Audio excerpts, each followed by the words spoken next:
আসো আমাদের বাড়িতে পিঠে খেতে। গরম এই যে এখন ছাঁচ পিঠে তৈরি হবে, তাই মা এটা গুলিয়ে সব ছাঁচে দিচ্ছে। এর আগে অনেকগুলো হয়ে গেছে, আর একবার হবে। টেনটানা, এই যে এখন মা খুলছে। ওহ, দারুণ ফুলেছে, হেভি হয়েছে, হেভি। কি সুন্দর উঠে যাচ্ছে, ছায়া পড়ে যাচ্ছে বাবা। সেই হয়েছে পিঠেগুলো,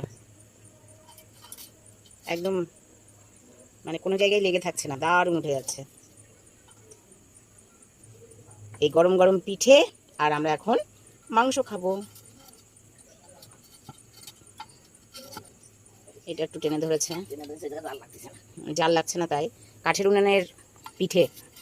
আমরা গ্যাসে করে খাই, কিন্তু কাঠের উনুনের পিঠে মানে অদ্ভুত।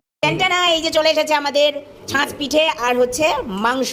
প্রত্যেকের থালাই আছে, সবাই খাওয়া শুরু করেছে, শুধু টুসু এখনো স্টার্ট করেনি। টুসু স্টার্ট করো। দিদি প্রায় খাওয়া শেষ। পুরো পরিষ্কার একদম। কেমন খেলি দাদা? ভালো, অপূর্ব।